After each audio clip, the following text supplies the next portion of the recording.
How about a 4-ounce black powder? Now it's got some of those long burn green stars in it. And crackle.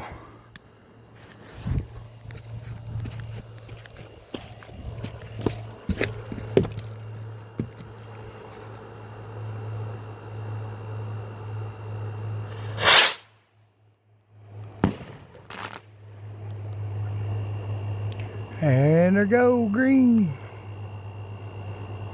It did very well, I think.